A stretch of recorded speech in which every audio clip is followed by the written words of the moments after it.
Alright, we are here in beautiful sunny Florida, and today, people, we are going to be breaking down Bellator 170, Ortiz versus Sonnen in Englewood, California. And, man, you know what? For a Bellator card, pretty solid stuff, man. There is a lot of fun stuff on this card. I mean, obviously, the main event. It's not the most elite of the elite fighters. Two guys that are pretty close to retirement. Tito actually says this is going to be his last fight. It's just fun, man. Two of the most like polarizing guys in the sport. They're finally going to be meeting up here in Bellator of all places. So it may not be like the most elite, exciting action, but it is fun stuff. Hashtag will watch, and man, they stacked up this card with some really solid talent. Leading up to the main event. So a lot of fun stuff to talk about here. Now there is 17 fights on this card. Obviously, I will not be going over all 17 fights here. I did pick out the 10 most enticing fights to me on this card to talk about. The 7 fights that I'm not going to be breaking down in depth or anything. I'm just going to run through my predictions there, and then I will break down the 10 fights I am going to be going over, giving my predictions. And then for the main card, even though there are no odds out right now, I am going to be giving a little bit of betting advice. Hopefully, the lines will come out, and those lines will make me happy so I can have some plays this weekend. We are coming off a very successful weekend. I did profit 7.5 units on UFC Phoenix, and then did profit between LFA and Invicta. I did profit another point 0.4 there, so it is a plus 7.9 weekend for me last weekend. Hoping to keep the train rolling here. So hopefully I can have a couple plays for this Bellator here. But let's get into it, man. The 7 fights I'm not going to be really breaking down here. First up, we got Guilherme Vasconcelos, 8-3, taking on John Mercurio, 8-7, 170-pound bout. And I do have Vasconcelos via first round submission.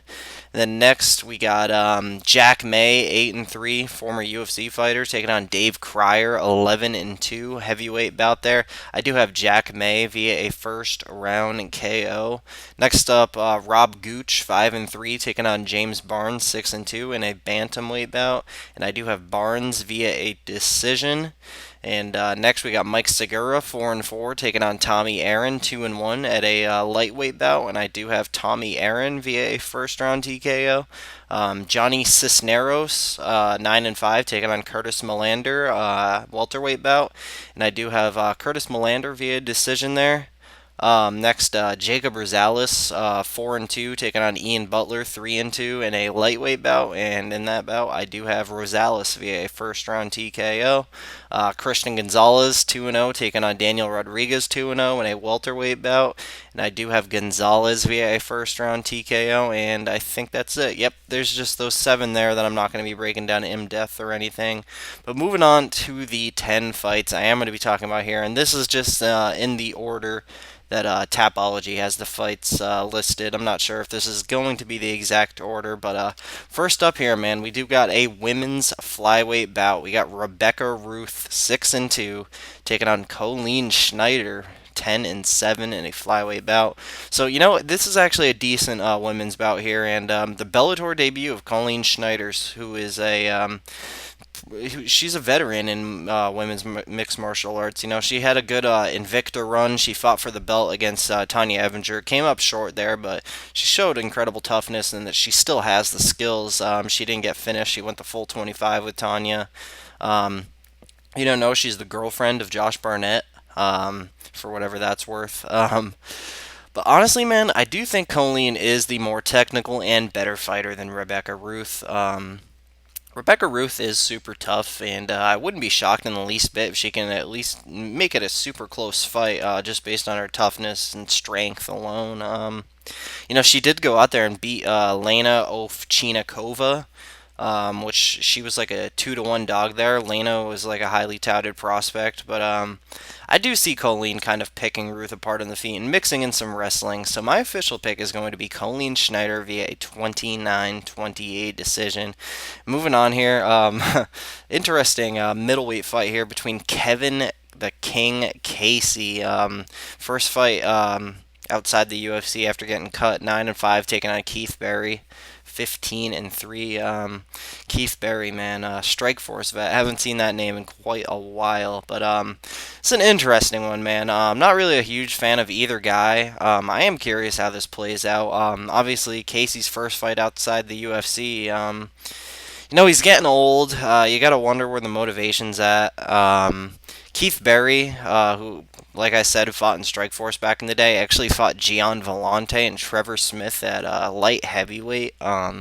Crazy, crazy. I didn't think I'd see that name ever again, but here he is fighting Kevin Casey in Bellator prelims. But honestly, how I see this playing out, man, Kevin Casey obviously being so good on the mat, good BJJ black belt. He's gonna want to get it to the ground and get a quick victory over Keith Berry and show that he does deserve to be in the UFC. But man, he does have good wrestling and he's super strong, but Berry has decent wrestling as well. He's got a nice little wrestling background as well, and if it stays on the feet, I favor Berry there, man. His nickname is not the KO Kid for no reason, man. He does pack bombs and he does have good boxing. And Kevin Casey, man, he's been shown to be susceptible to good strikers. He's actually, I don't want to say he doesn't have heart, but man, it seems like once he gets punched in the face, things just don't work out for him, and he kind of just quits a little bit. My official pick here, although it was tough, is Keith Berry via a second round TKO. But moving on here, fun fight here. We got Cody Bollinger, 19-7, taking on Henry Corrales, 12-3. Now, this could be a super fun fight. Both these guys do bring it, and they're not the most technical dudes. We're never going to see them get to the top or anything, but this is a very fun fight, and I am looking forward to it. I see this being a striking match. Maybe they go for the takedowns if the opposite guy starts like really teeing off on them pretty bad. I'd see Bollinger going for the takedowns more than Corrales. If anyone's going to go for takedowns, I think it'll be Bollinger. Bollinger does have quite a few submission victories, but all in all, man, I do see this being a three-round boxing match, and it's tough to pick a winner, but I do slightly lean with Henry Corrales. I think his boxing is a little more sharper, and he'll be the one throwing the more volume, which the judges will like. Corrales, he's good, man. Corrales is good. His only losses are getting finished by Daniel Strauss and Patricio Pitbull, like the two best fighters in his division in Bellator, and also a split decision loss to Emmanuel Sanchez, who was also on the card. But that fight could have gone either way. It was very close. But official pick here is Henry Corrales via a 29-28 decision. And fun stuff here, man. Shinzo Machida, 4-2, the brother of Lyoto Machida, taking on Jamar Ocampo, 2-0. I just briefly wanted to go over this fight here. There's not much to go off on. Obviously, both guys don't have a lot of fights. But man, I just love watching Shinzo fight. He's so sick, so technical. Just you can tell he's been putting in the work at the gym, just honing his craft for so many years, man. He is a little older, but you wouldn't guess that by watching him fight. Obviously, he has amazing striking and can absolutely blast through most low-level guys. Jamar Ocampo, he's 2-0, but I really could not find anything on the guy. Could not find either of his fights. He's a jiu-jitsu guy. Both his wins are submissions. The only thing I could find on him was some of his jiu-jitsu matches. But both the guys he beat were both 0-0, and I do see Shinzo basically being able to avoid takedowns with his very, very good movement, and I like him to just light this dude, Jamar Ocampo, up on the feet. So my official pick, although not too much confidence behind it just because of the lack of research on both are on Ocampo, but I do like Shinzo Machida via a first round TKO.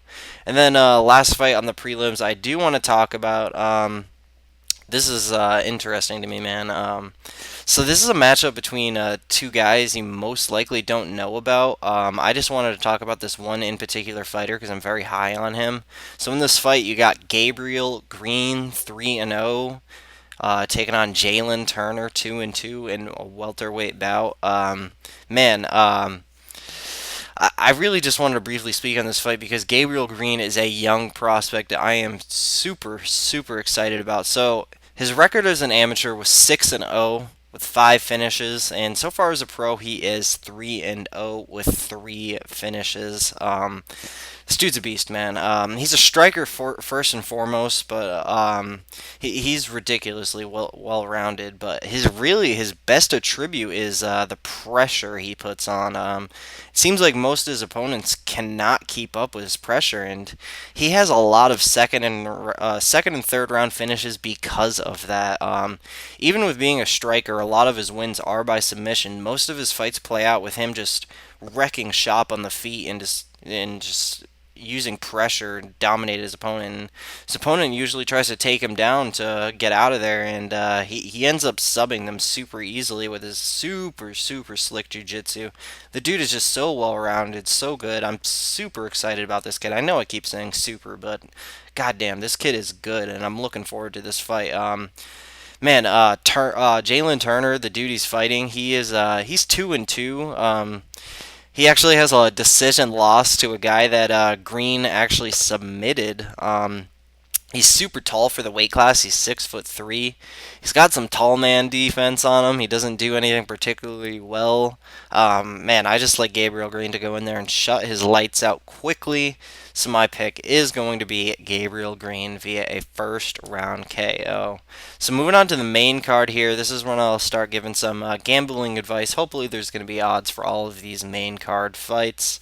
So kicking things off, man, we got Derek Campos, 17-6, taking on Derek Anderson, 14-2, in a lightweight bout. So great fight here, man. I'm actually personally very high in Derek Anderson. I think the kid's got a very high ceiling. He has proved himself, man. He actually has 2 wins over Patricky Pitbull. He beat Syed Awad. He beat Brandon Gertz. His only 2 losses, he lost a BS split decision to Brett Primus. His only real loss is a submission loss to Marcin Held. Really no shame in that. Marcin Held is just so good on the ground, and Derek Anderson was just a young kid at the time. But Derek Anderson, he is super well-rounded and just he's got everything I look for in a fighter. Toughness, he's improving every fight. He's got a good mindset, and also, he's 26 years old, and he's pretty big for the weight class. He just has a lot of good things going for him, man. Derek Campos, on the other hand, he's just a guy with big power. He wings bombs. He's got decent jiu-jitsu. He's a pretty big dude for the weight class also. Super stocky. I do think Campos could give Anderson some issues in the first round where Derek Campos is the strongest, but I see Derek Anderson making the right adjustments in just a few minutes into the fight and just taking over from there with his speed on the feet, mixing in some wrestling. Man, I just really like Derek Anderson in this spot. So my official pick is going to be Derek Anderson via a 30-27 decision. When it comes to betting, I do like a play on Derek Anderson if the price is right. So moving on here. Another fun matchup here. We got Georgie Karakhanyan, 26-6, taking on Emmanuel Sanchez, 13-3, at a featherweight bout. So yeah, man, this has fun written all over it. Maybe fight of the night, but we'll be talking about what I think will be the fight of the night in the co-main event. But man, fun fight here. Emmanuel Sanchez, he's just one of those guys that always has 3-round decisions. Like, looking at his record, I'm pretty sure, I'll look at his record right now, but I'm pretty sure, like, his last 3 or 4 fights were all split decisions. Yeah, man, his last 4 fights were split decisions, and every single one of his last 6 fights have went to decision, man. Crazy. Yeah, he's just one of those guys where it seems all his fights go to decision, basically just based off his toughness, not just giving up and getting finished, and also kind of his lack of finishing ability. So I do think this fight is going to go 3 rounds. History would prove that, and I do think Georgie Karakhanyan does have the superior skills of the two, though, and I do think he is going to outpoint Emmanuel Sanchez over the course of 3 rounds. Karakhanyan, he's known for that guillotine choke. He subbed so many people with it, but in his last fight, man, he really reminded people what great striking and power he has when he KO'd Bubba Jenkins in a minute. That was some super impressive stuff, man. So, man, I like Georgie to outbox Sanchez and even mix up takedowns en route to a decision victory. So my official prediction is going to be Georgie Karakhanyan via a 29-28 decision. When it comes to betting, I think the fight's going to be a little too close to lay your money on either guy. I do think the play here is the over.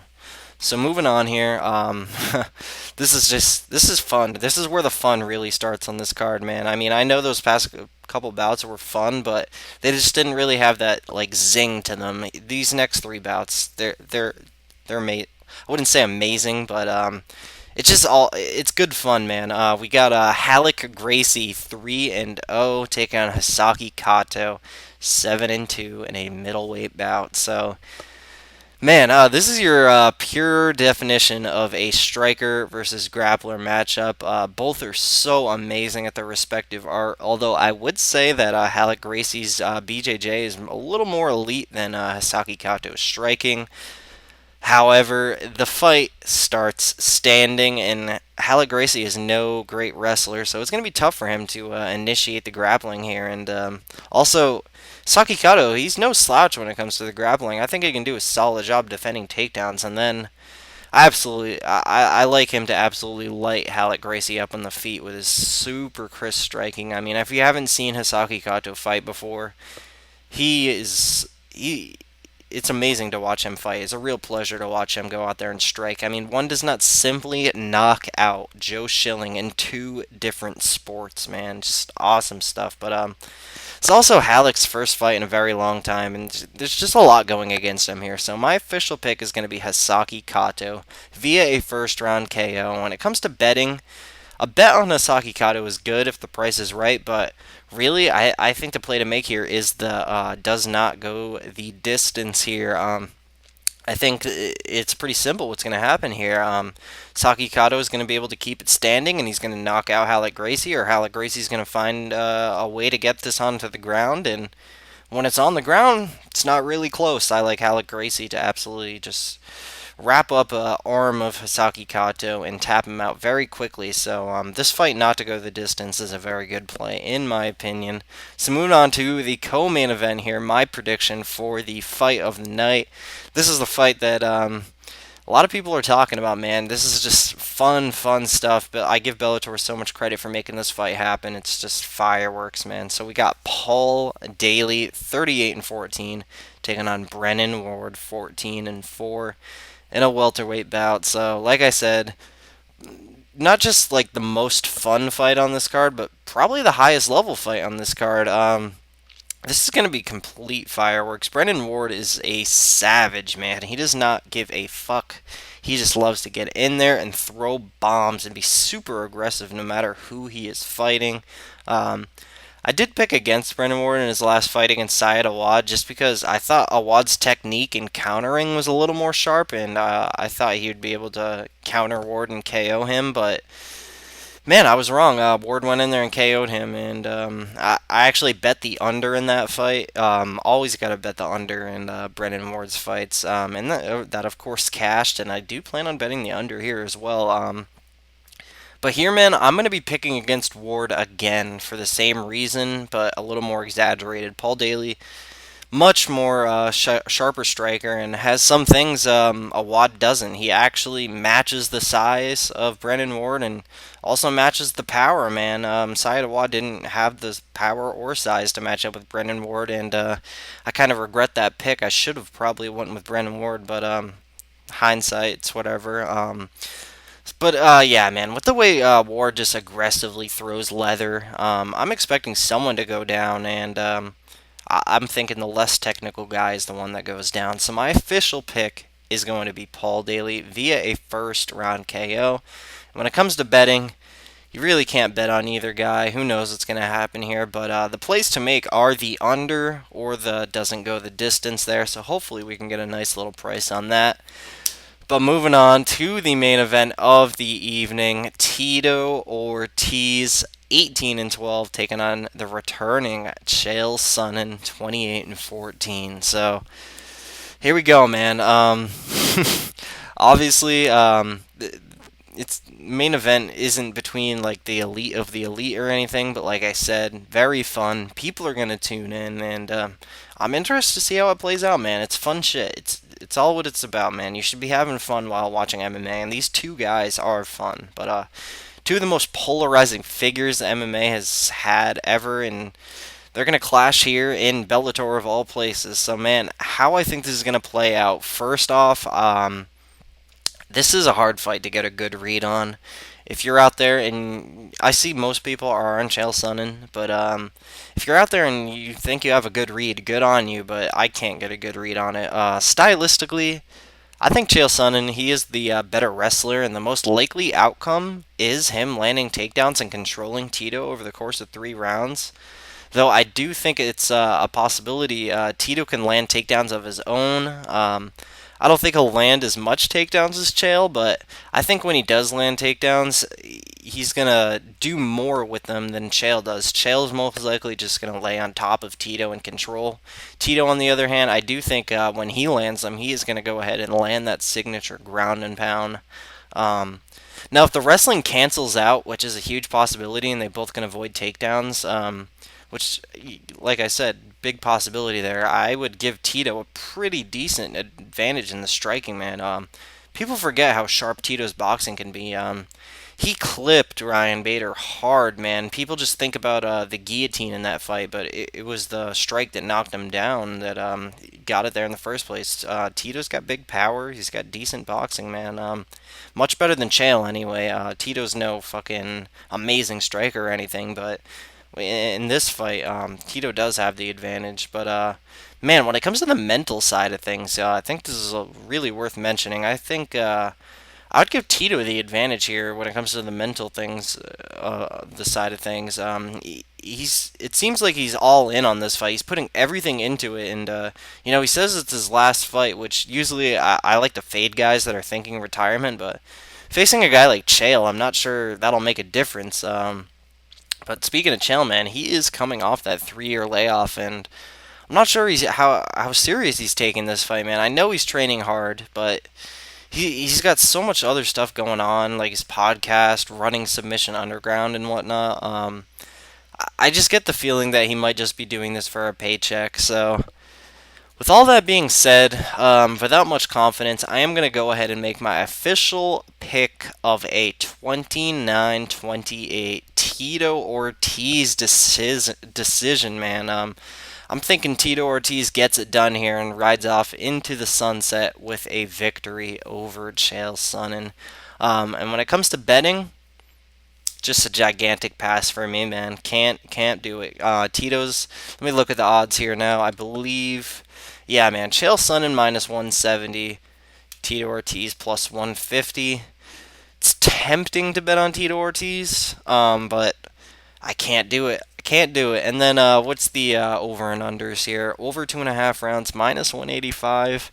It's not terrible, but both guys are so shot that I could see either of them just getting fucking blasted within 12.5 minutes. So I would just overall stay away from this fight altogether, man. But hashtag will watch, like I said. Fun stuff here. But that's going to do it for me, man. This is Bellator 170, and I cannot wait to tune in.